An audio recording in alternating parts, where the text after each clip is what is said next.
So nobody wanted to slow dance. I know you guys had sexual harassment this morning. That may be why everybody's shaking their heads. So, okay, I get it. It's our pleasure to be with you guys today. We're with Rush Shelby Energy just down the road. So it's a great pleasure for us to come out and bring our trailer. I know there is a sign-up sheet going around. So if you guys will please make sure that you get your name on that sign-up sheet. I know your crowd would really appreciate that. With me, I'm Jason Clemens. I'm Vice President of Marketing and Member Services. I have Justin Walton here. Justin's been with us, how many years, Justin? How many? 8 years? 10 years. 10 years. And Mark, you're the veteran. How many years? You put your head down when you said that. 37 years. I don't know why, but you should be proud of that. 37 years is a long time. So he's on the upward swing, you know, close to retirement. So we're all looking at that going, oh, man, Mark, wish we could be in your spot. But again, it's our pleasure to come out. We wanted to talk to you a little bit about electricity and electrical safety, but not only just the safety part of it, because we know that some of you guys come from the telecom side and everything else. So I'm going to give you the presentation that we give the kids. So I see heads shaking now. You're like, okay, we can get this now, right? Okay, so a little bit of this is going to be interactive, but before we get to the safety part, we have to understand how electricity is made, right? And how can we make electricity in large enough forms to power our homes? So it's not one of these where I come up and then I go, whoop, and then that powers your home, right? It's not going to work with static electricity. So raise your hand. Give me some ways that we can make power large enough to power our homes. You guys work for the electric company. All right, I'm going to do exactly like the kids. What's the big yellow thing in the sky? The sun. Can we use the sun's energy to make electricity? Renewable energy or non-renewable energy? Renewable energy, right? Okay, I've got you going. Give me some more. Water, hydroelectricity, renewable or non-renewable? Renewable, great. Give me some other ones. Coal, man, you guys are good. The kids really put that one farther on down the list. Right, coal, renewable or non-renewable? Non-renewable. Give me some more. Nuclear, absolutely. Renewable or non-renewable? Ooh, that one's a hard one. It is now a renewable form of energy. They have figured out how to put the atoms back together and use those again. So it's actually now a renewable form. I learned that from a lady at Purdue, whatever college that is. You know, one of those nuclear something smarty pants, you know. What are some other ways? Wind energy, renewable or non-renewable? You got it. Any other ones? There's a lot of them. Gas, yep. Fossil fuels. Can we use poop to make power? Yes, absolutely. Renewable or non-renewable? Renewable. We feed the cow. What's he do? He poops. You got it. All right, so we make the electricity, and we're going to pretend that we're making it out here, and we're going to put it on those large transmission lines. Everybody's seen those transmission lines running up and down the roads. And we put it out there in large enough forms to run it across the United States. Now, we're going to put it out there anywhere from what? 69,000 volts and higher, right? Okay. Now, what would happen? Who do I get to pick on? Right here. Got it? Are you ready? What would happen if you plugged in your curling iron? You got that little curl right there. I see it. What would happen to your curling iron if you plugged it into the wall at 69,000 volts? You got it. It's going to blow up, right? So we've got to step down that electricity. We're going to bring that into a substation. In the substation's a transformer, right? Transformer can step up electricity or it can step down electricity. It doesn't care, right? What do we need to do? Step it down. So we're going to step it down through a transformer. We're going to step it down to 7,200 volts, which is what you see running up and down the highways, especially in rural America, okay? We have other transformers along the line, pad mount transformers, pole mount transformers. We're going to step it down again to 120 or 240 volts. Now if you plug in your curling iron, are you okay? You got it. So now we know the different ways that we can make electricity. And we also know how we can get it to our home, correct? Well, we know how we've got it there, but sometimes those nasty lights blink, especially during storms. And Justin, he's going to get suited up here, and he's going to grab Rocky. Rocky's our squirrel. Now, Rocky's not a very smart squirrel. He comes from southern Shelby County, somewhere down in there. He must be in that family of 5. We had a customer not too long ago. Customer? Ooh, member, right? Did I catch you guys? Uh-huh. We had a member that called in and said, we're really unhappy with you. My lights keep blinking. Your reliability is terrible. And we get down there and we have 5 Rockies at the bottom of the pole. So we think Rocky probably came from southern or Shelby County. I'm from Rush County. Maybe he came from there. I don't know. But Rocky's going to climb up the pole here. We're going to see a little bit of interruption. Now, if you look at your light down here to the left, that's going to simulate our house. So right now we do have power at the house. Rocky's going to climb that pole, and let's see what happens when Rocky gets up there near the top.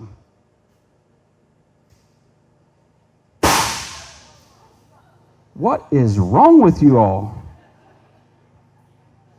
What happened over here with the lights on the house? Lights went off, right? Now we don't have power. So Justin has to get up there. He has to do some work, and we're going to turn the lights back on in this house. But, we have a lot of simulations with this, and we have a lot of people go, well, why are you driving up and down the road, but it's taking you forever to figure out what in the world's going on? We always tell people, please be patient with us. Sometimes we can find Rocky at the bottom of the pole. Sometimes we can find the tree limbs. Sometimes it's not that easy to find. I'll give you a good example. Lake Santee's in our area. We had a little tree frog get up there at Lake Santee. You guys over here are all shaking your head going, yep, know what you're getting ready to say. It takes a long time to find a black tree frog at the top of that pole. All right? So we always just tell people, please be patient with us. Our guys are trained. We go through a lot of safety stuff, and we'll talk about that here in a moment. But sometimes it does take them a little bit longer. Justin just found what was going on. Cleared the line there. Rocky was at the bottom. He's going to throw the fuse back in, and you're going to see power back at the home.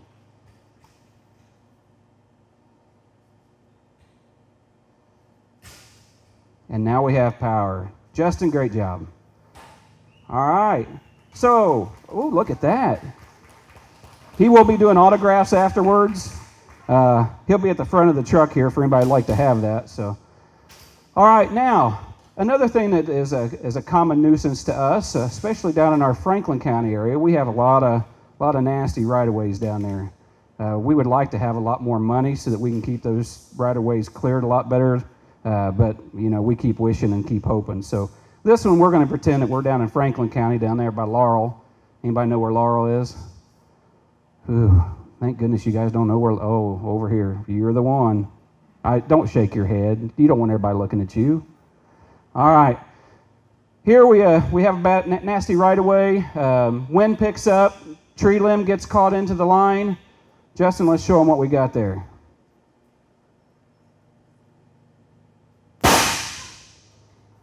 Ooh, you guys are fast learners. Much better this time. All right. So same thing. We may be driving up. We maybe see that tree on the line. It may be cleared. Who knows? Justin is now an expert. He's been with us, like I said, 10 years. So he's going to come in. He's going to make that repair. We're going to have the lights back on in the home here shortly.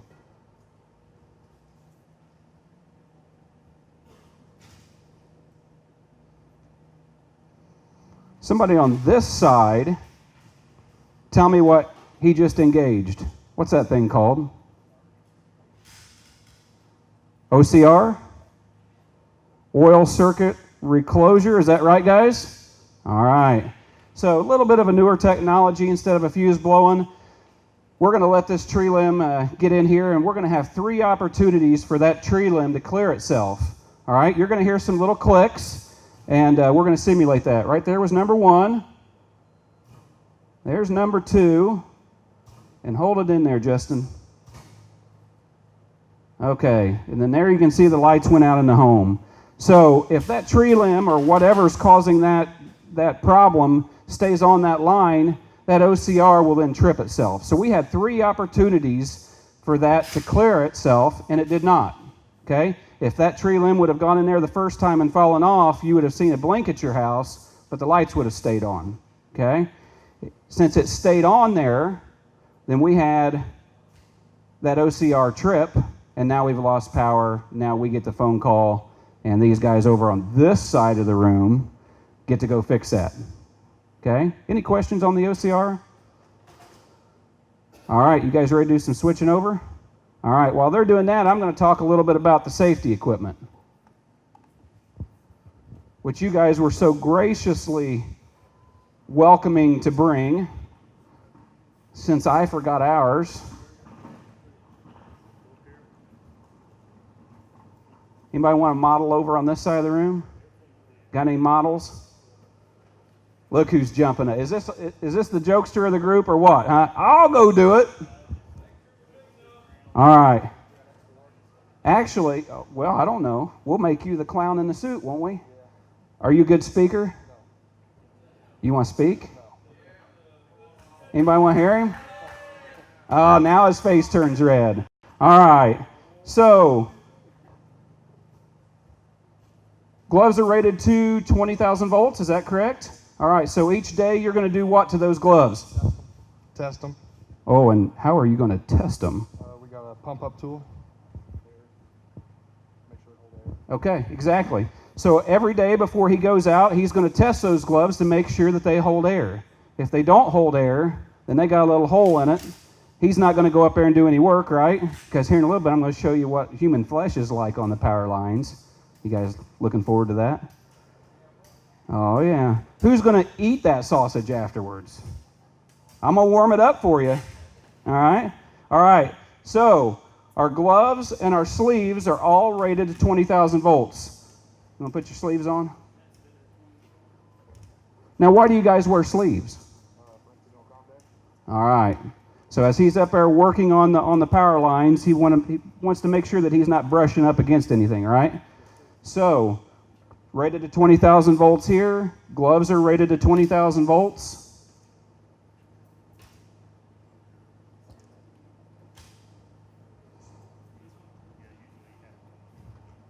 Eyewear, right?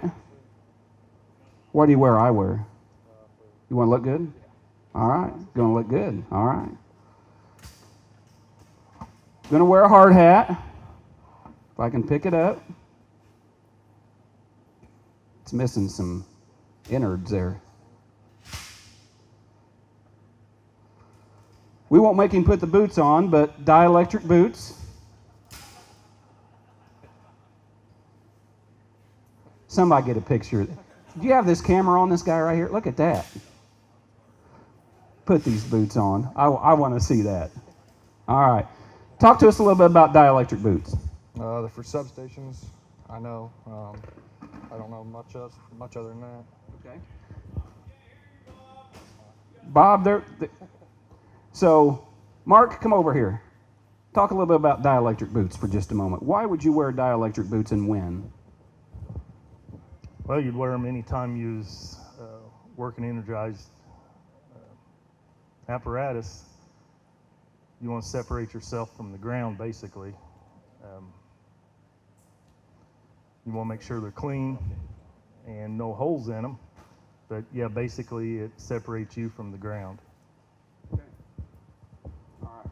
Anybody else have any questions about any of this safety equipment? Anybody else want to try it on?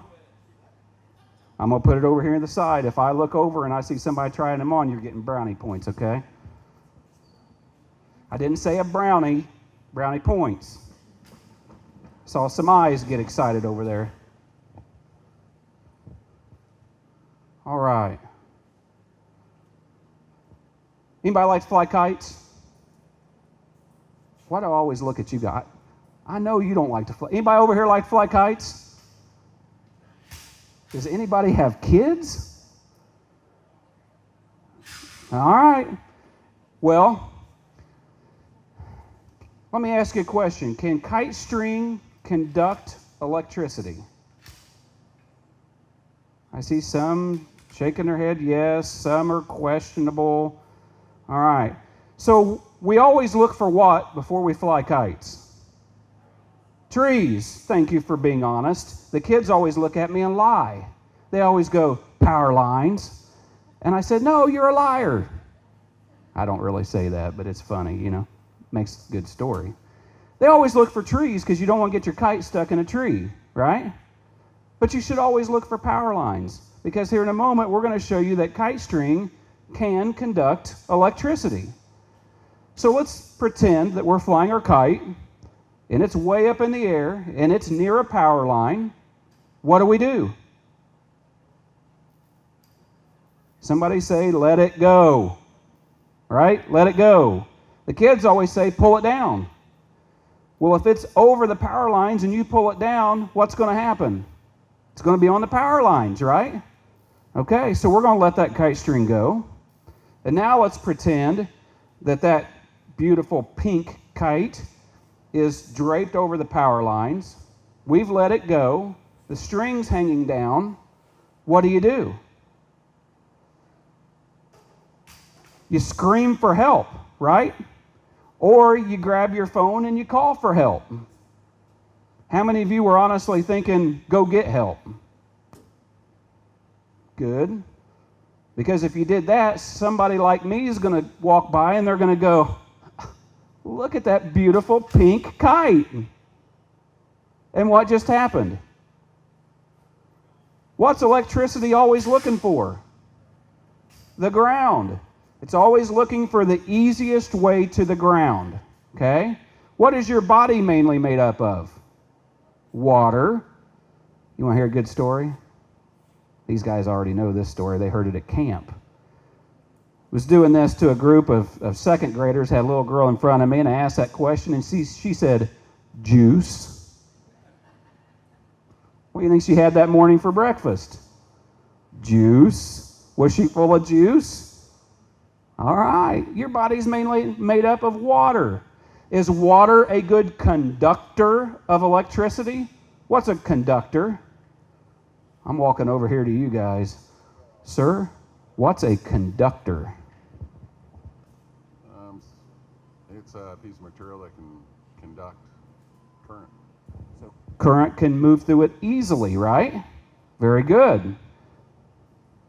You're smiling, so now you get a question. What's the opposite of that? Non-conductor. An insulator, right? And sir, what's an insulator do? It insulates from power. Right, so it's something that electricity does not move through easily, right? Okay, so is water a good conductor of electricity? Yes. So we're going to fly our kite. We've looked for trees. We did not look for power lines. Let's see if that kite string can conduct electricity.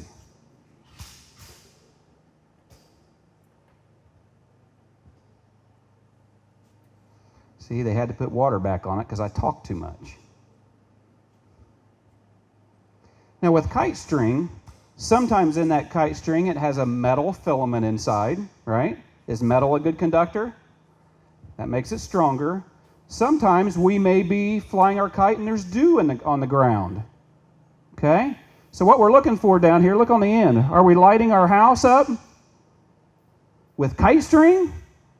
So we've got 7,200 volts of electricity going right through that kite string. So can kite string conduct electricity? Yes, absolutely. Okay. Now we're going to simulate doing some work around our house. Now I always tell people, we look at the power lines running up and down the road, and I always ask them what color are they, and they always tell me black. And I said, no, not typically. See, power lines are always at the top of the pole. And they're silver, right?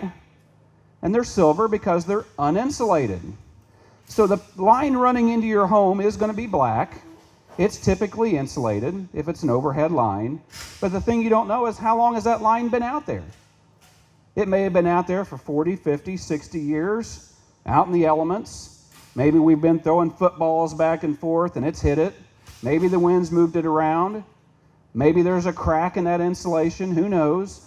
So before we do any work around our house, we always want to inspect that power line coming into it. We don't always want to just assume that since it's insulated, it's okay. Well, Justin's going to bring his aluminum ladder up here. Is aluminum a good conductor of electricity? Yes. So let's see how good of a conductor it is. Again, we're going to look down at the home. Or no, we're not looking at the home, we're looking at the top line, right? Look at the ladder.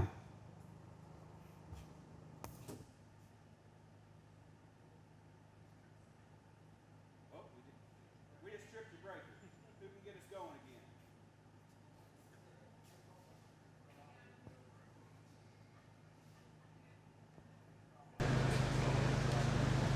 again? I can't. Woo! Look at that. All right. Now we're up and going again. We may not have enough power out of this box to show you a really good show. Normally that's going to throw a flame out of the top of it. All right? All right. By the end of this, we may have a huge flame at the back. All right. So we'll let that one be. We're also, if we were doing this, I have a loud mouth, but not that loud. We would typically show if we had enough power coming out of the back there, we would put that ladder at the top of the pole and simulate a grain auger, okay? And that grain auger coming down to the bottom of the trailer. And again, we can simulate a lot of different things. The example that I use with kids is, shut your eyes and think of an old tractor. And now think of a new tractor. And I say, well, which one's taller? And they all go, well, new tractor, right? Well, do the power lines grow? No. So that means we're getting closer to the power lines as we're using newer equipment, all right? So the thing that we always try to talk to them about and simulate is as things are growing, we've got to be cognizant of those things. Having a spotter out to the side, making sure that that person's not getting into the power lines, that person's watching everything that's going on. It's always good to have a spotter. So that simulation always goes through, and we talk about farm equipment, or we talk about anything that's high up into the air. It can be a dump truck, and it can be multiple things. What do you guys want to do next, Mark? You want to do the car door? All right, we're going to try the car door down here. Now, this is something that we've added to the trailer in the last couple of years, so bear with us a little bit. I had to go down to the junkyard and get the car door, and then we had to play with it to make sure it works. But this is a good simulation to talk about because we have these things happen all the time. How many vehicles do you have hit power lines every year? Yeah, I can tell you right now, we've had, as of yesterday, we've had 55 broken poles due to car accidents. We've been laughing because we think maybe we have magnets on the pole, because no one else is experiencing all of these accidents that we're experiencing at West Shelby. But as of yesterday, we've had 55 vehicles into a pole. So, Justin, I'm going to have you stand there because I want to talk just a minute before we show any simulation. Let's pretend that we are in that vehicle, and that vehicle hits the pole. What do? It's hit the pole, power lines are on the vehicle. I'm coming to somebody over here. Who? What do? Stay in the car. Say it louder. Stay in the car. Say it louder. Stay. Stay in the car. Stay in the car. Stay in the car. Did you guys hear it? Stay in the car, right? Unless that vehicle is on fire, stay in the vehicle. Okay? You will be safe by staying in the vehicle. If you have to get out because maybe the vehicle is on fire, there's a special way to get out. If I open the car door and I take a step out, what just happened? Did I become the easiest way for the electricity to find its way to the ground? All right. So if you have to get out, open the vehicle door, make sure there are no power lines around, Put both feet together and jump out of the vehicle. You guys have it now. You can't be touching the vehicle and the ground at the same time, right? You complete that circuit, and you do it in an easy way because your body's mainly made up of juice, right? Of water. All right. But you are safe by staying in the vehicle. Now, anybody taking a rock and throwing it into a pond? And you see the ripples? And the ripples get a little bit easier and lighter and lighter and lighter the farther away. Well, electricity is the same way, but we don't see it. So once we jump out of that vehicle, then we can either hop or shuffle as far away from that area as we can, okay? Because it's just like throwing that rock into the pond. But what should we really do if that vehicle is not on fire? Stay in the vehicle. Now, let's pretend that we're first on the scene. That person right in front of us just hit that power pole. And we stop, and you hear that person screaming for you to help them. What do? Kind of stand back, try to keep them calm, right? Do you walk up and grab that vehicle door? No. You call 911, they'll contact us, we'll shut the power off, and then we can get to that safely. But if you walk up and you grab that car door, did you just become the easiest way for that electricity to find its way to the ground? Yes. Let's simulate that real quick. We're going to energize the car door here.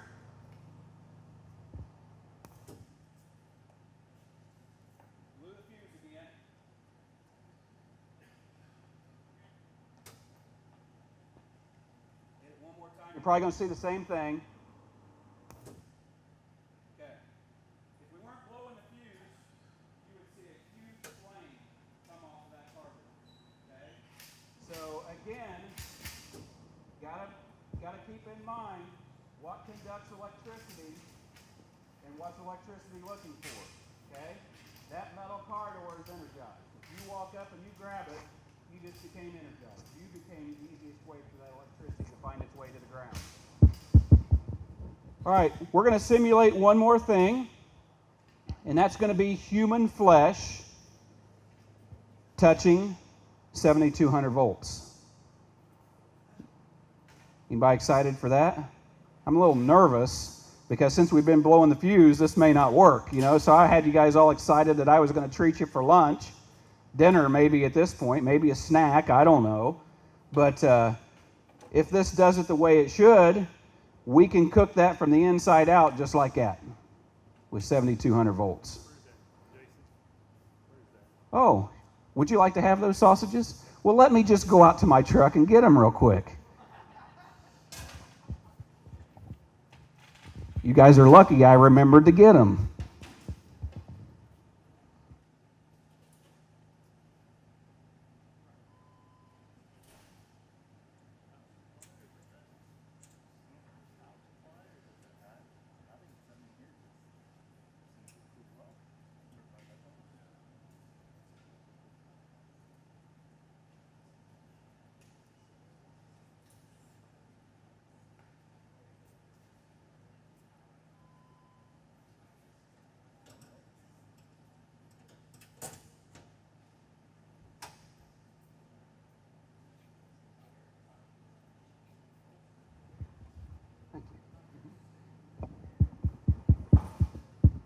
I was waiting to see if anybody was going to slow dance without any music.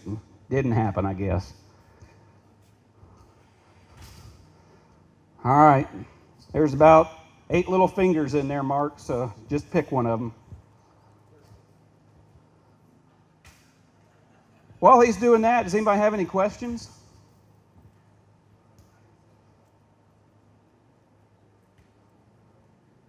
Now I'm going to put myself on the spot. Guys down here, did I say anything that was wrong? Oh, good. Whew. That's always hard to do for you guys because, I come up here and it's easy for the kids because they all look at me and go, "You are brilliant." And I walk away with a big head. Then I come in here and I'm like, okay, 69,000 volts, oh well. All right, you ready? Let's see if we can cook this hot dog.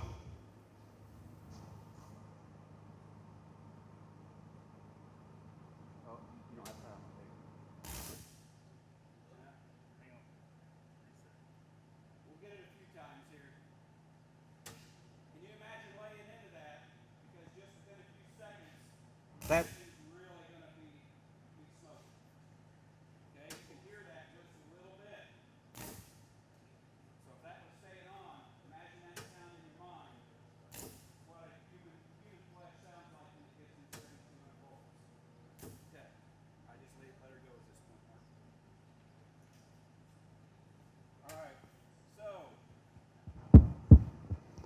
so there's 7200 volts, but what about at 110?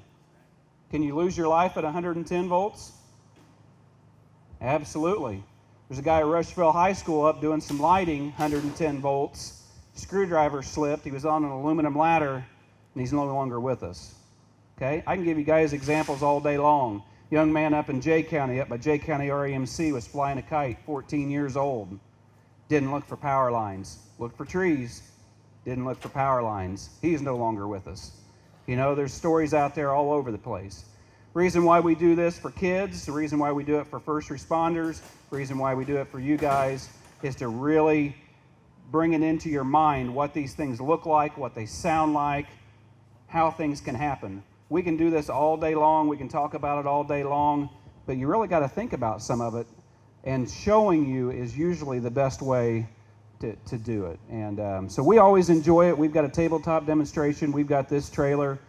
We go out and do a lot of presentations like you guys. I think it's very important that we constantly do these with our young kids. We do it with our fourth graders. They're learning about electricity at that point, so we bring that right into the school standards. That way we can get into the classrooms, and the teachers, you know, everything's curriculum based, and you know, you got to make sure that you're hitting every single standard. So that's where we have found that this really fits in is with them. But we want to thank you guys for having us out.